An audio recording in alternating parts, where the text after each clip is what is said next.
नमस्कार दोस्तों, कक्षा 10वीं अध्याय 4 द्विघात समक्रम।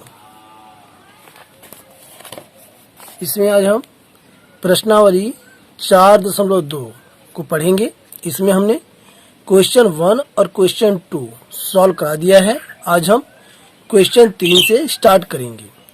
तो क्वेश्चन 3 में है, ऐसी दो संख्याएं ज्ञात कीजिए जिनका योग 27 हो और उनका गुणनफल 182 हो। तो यहाँ पर हम मान लेंगे, माना क्वेश्चन 3 यहाँ पर लिख दी। पहली संख्या बराबर x तथा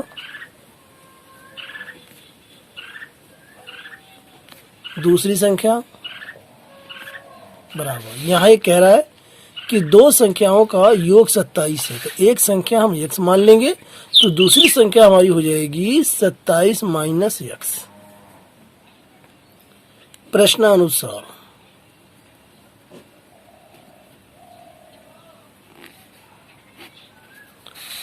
तो यहाँ आगे क्वेश्चन में कहा है कि और उनका गुणनफल 182 है, यानी ये जो दोनों संख्याएं हैं इनका गुणनफल 182 है। तो हम कर सकते हैं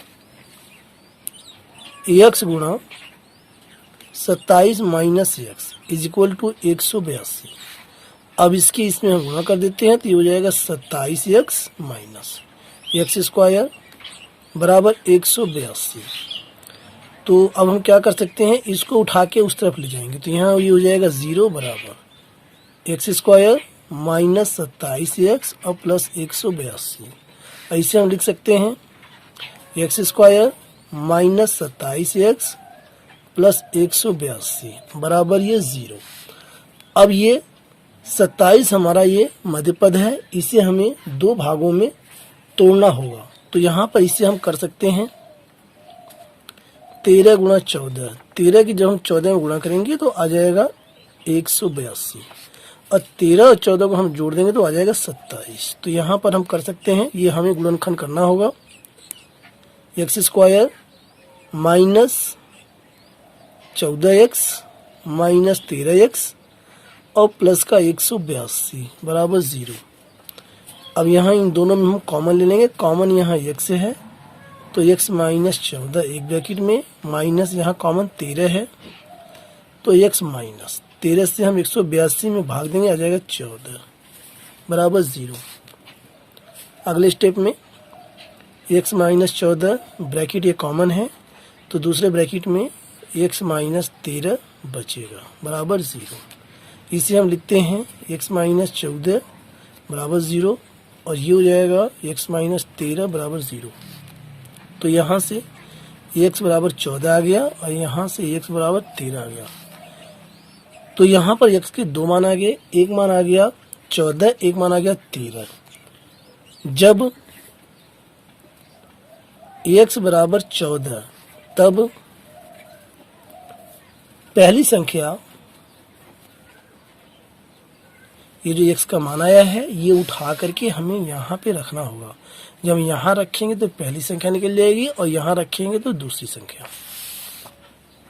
तब पहली संख्या बराबर आ जाएगी 14, दूसरी संख्या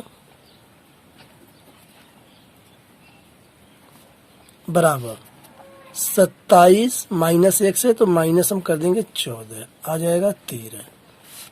जब x बराबर, अब की बार 13 हम लेंगे, जब x बराबर 13, जब x बराबर 13 तब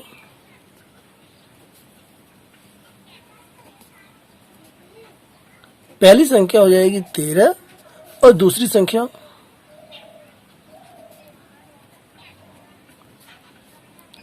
ये हमारा है 13 और दूसरी संख्या 27 माइनस 13 तो ये आ जाएगा 14।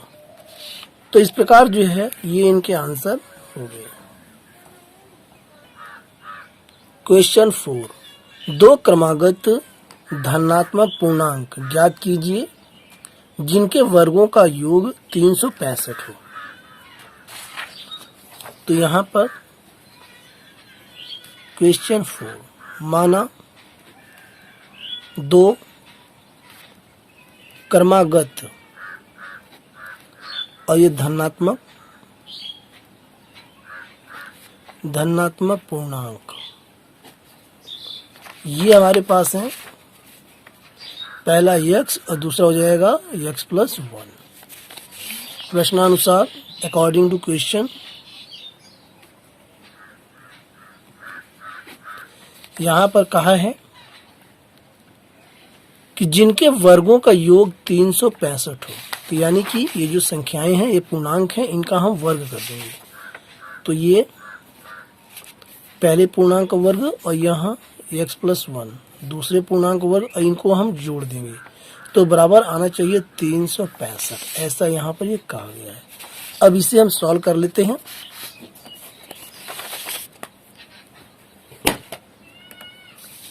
तो यहाँ से अब ये हो जाएगा X square plus a plus B का होल स्क्वायर हो जाएगा, ओपन कर देंगे एक्स स्क्वायर प्लस यहाँ से 2x प्लस 1 बराबर 365।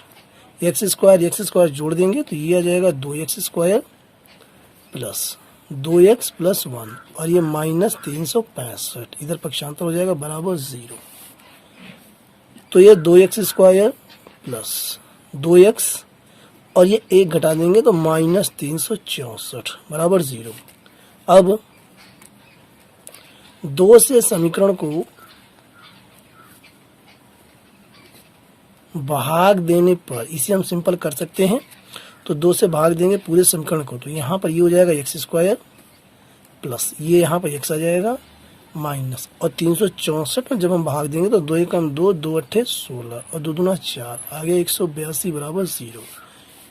तो यहाँ पर 14 और 13 का यहाँ पर कॉम्बिनेशन बन रहा है, तो यहाँ हम लिख सकते हैं x square plus 14x minus 13x minus 182 बराबर 0। अब यहाँ कॉमन लेंगे तो कॉमन यहाँ पर x है तो x प्लस 14, यहाँ माइनस 13 कॉमन ले लेंगे तो यहाँ x प्लस 13 से 182 में भाग देंगे तो यहाँ आ जाएगा 14 बराबर 0। अगले स्टेप में x प्लस 14 एक ब्रैकेट में और दूसरे ब्रैकेट में x माइनस 13 बराबर 0। तो इसे हम लिख सकते हैं x प्लस 14 बराबर 0 और यहाँ x माइनस 13 बराबर 0। तो ये आ गया x बराबर माइनस 14 जो कि अग्राह्य हो जाएगा। ये ऋणात्मक संख्या आ गई और हमें क्या निकालना है, धनात्मक पूर्णांक, इसलिए ये जो है अग्राह्य हो जाएगा, इसे हम नहीं ले सकते। यहाँ पर x बराबर 13 ये धनात्मक इसे ले सकते हैं। तो यहाँ पर संख्याएं हमारी यानी कि धनात्मक पूर्णांक हमारे हो जाएंगे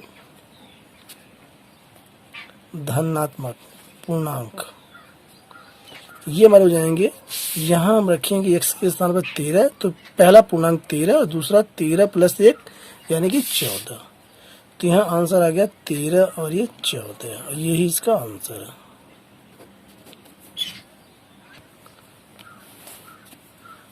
क्वेश्चन नंबर 5, एक समकोण त्रिभुज की ऊंचाई इसके आधार से 7 सेंटीमीटर कम है। यदि कर्ण 13 सेंटीमीटर का हो तो अन्य दो भुजाएं ज्ञात कीजिए। तो यहाँ पर हम क्वेश्चन 5 मान लेंगे, माना त्रिभुज यहाँ पर समकोण है। समकोण त्रिभुज का आधार बराबर x सेंटीमीटर तथा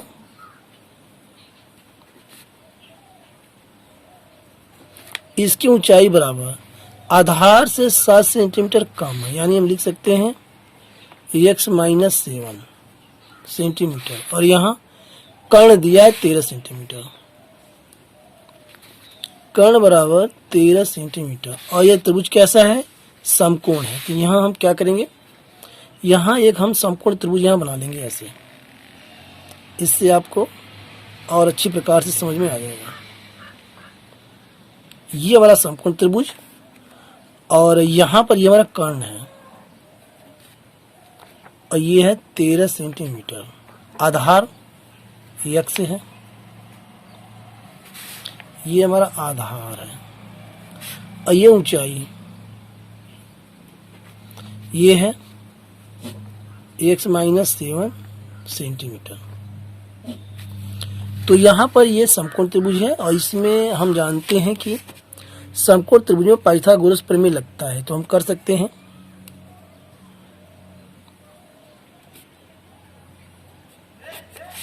पाइथागोरस प्रमेय से ये होता है कर्ण का स्क्वायर बराबर लंब का स्क्वायर प्लस आधार का। यहाँ पर लंब से तात्पर्य त्रिभुज की ऊंचाई से है, तो यहाँ रख देते हैं कर्ण हमारा 13 है, 13 का स्क्वायरिंग बराबर लंब हमारे पास है x-7 स्क्वायर प्लस आधार है x। अब इसे हम सॉल्व कर लेते हैं।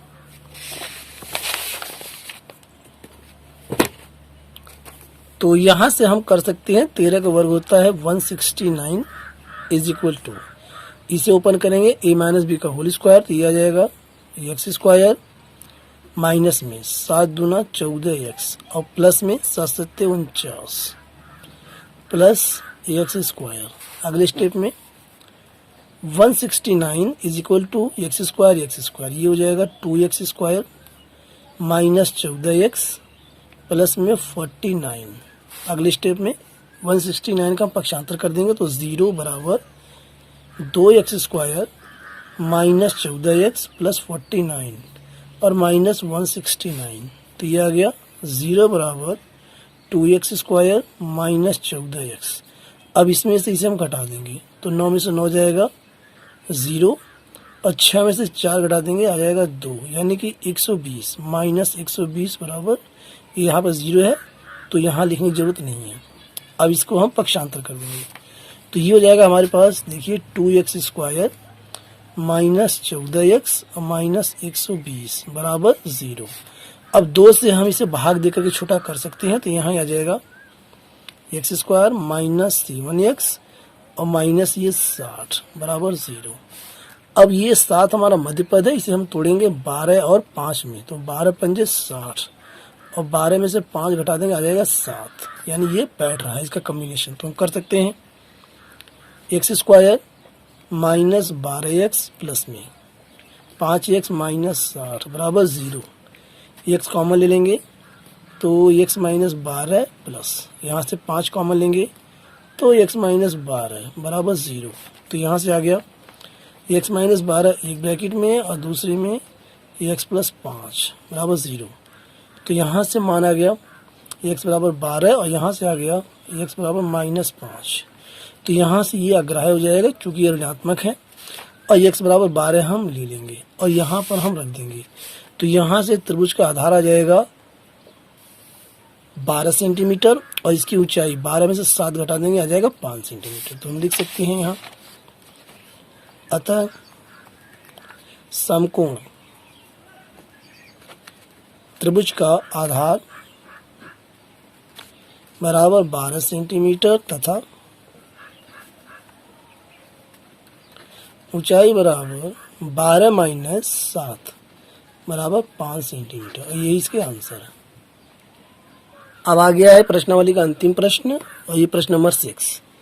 एक कुटीर उद्योग एक दिन में कुछ बर्तनों का निर्माण करता है। एक विशेष दिन यह देखा गया कि प्रत्येक नग की निर्माण लागत रुपए में उस दिन के निर्माण किए बर्तनों की संख्या के 2 गुने से 3 अधिक थी।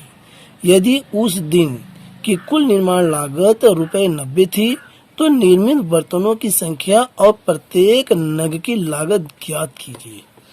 तो यहाँ पर हम मान लेते हैं, माना क्वेश्चन 6, माना निर्मित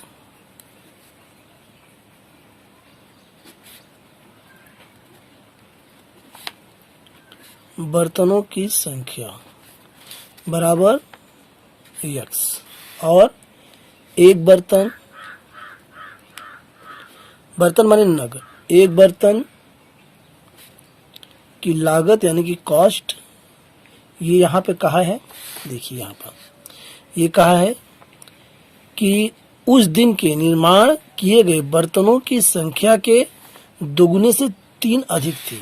तो यहाँ पर x बर्तन निर्मित किए गए थे, तो 2 गुना x हो जाएगा, यानी कि 2x, और इसमें ये कह रहा है कि 3 अधिक थी, तो प्लस 3 कर देंगे। तो ये निकल गई एक बर्तन की लागत, और ये रुपए में। अब यहाँ पर ये दिया हुआ है, ये दिया इसने कि यहाँ पर उस दिन की कुल निर्माण लागत, यानी उस दिन जो जितने भी बर्तन बने थे उनकी जो लागत आई थी वह 90 रुपये थी। तो यहाँ से प्रश्नानुसार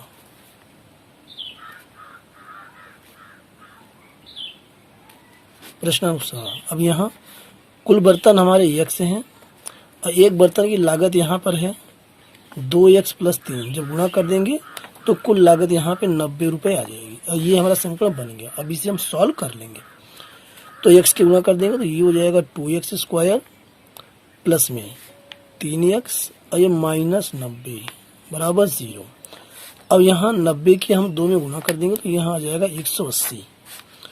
अब यहाँ पर ये 3 है मध्यपद, इसे हमें तोड़ना है, तो इसे हम 15 और 12 में तोड़ सकते हैं। यदि 15 गुणा 12 हम करेंगे तो आ जाएगा 180, और 15 में से 12 घटा देंगे आ जाएगा 3। तो यहाँ से इसका गुणनखंड हो गया 2x स्क्वायर प्लस में 15x माइनस में 12x माइनस 90 बराबर 0। अब यहाँ x हम कॉमन ले लेंगे, तो यहाँ बचेगा 2x प्लस 15, और यहाँ कॉमन हमारे पास क्या है, माइनस का 6। तो यहाँ 6 दूना 12 2x प्लस 6 से भाग देंगे 90 में आ जाएगा 15 बराबर 0। अब यहाँ से 2x प्लस 15 हम कॉमन ले लेंगे एक ब्रैकेट में, और दूसरे में आ जाएगा x माइनस 6 बराबर 0। तो यहाँ हम कर सकते हैं 2x प्लस 15 बराबर 0, ऐसे लिख सकते हैं x माइनस 6 बराबर 0। तो यहाँ से आ गया 2x बराबर माइनस 15, पक्षांतर हो जाएगा तो माइनस हो जाएगा, यानी x बराबर माइनस 15/2, ये हो जाएगा अग्राह्य, क्योंकि यहाँ ऋणात्मक आ गया है। अब यहाँ से x बराबर 6, ये चूँकि पॉजिटिव आया धनात्मक आया, तो इसे हम लेंगे, x की वैल्यू से हम लेंगे, तो यहाँ हम रख देंगे। तो यहाँ निर्मित बर्तनों की संख्या x, यानी यहाँ 6 रखेंगे तो निर्मित बर्तनों की संख्या 6 होगी। तो हम लिख सकते हैं अतः निर्मित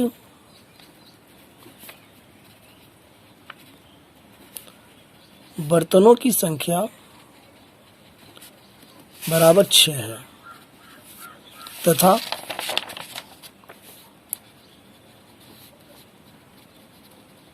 एक बर्तन यानी कि एक नग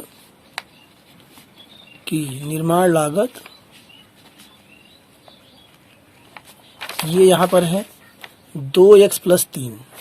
यहाँ देखिए 2x प्लस 3, तो यहाँ हम कर सकते हैं 2 गुणा 6, x का मान 6 यहाँ पर आ चुका है, तो 2 गुणा 6 और प्लस 3, तो 6 दूनी 12 और प्लस 3, ये आ गया 15 रुपये।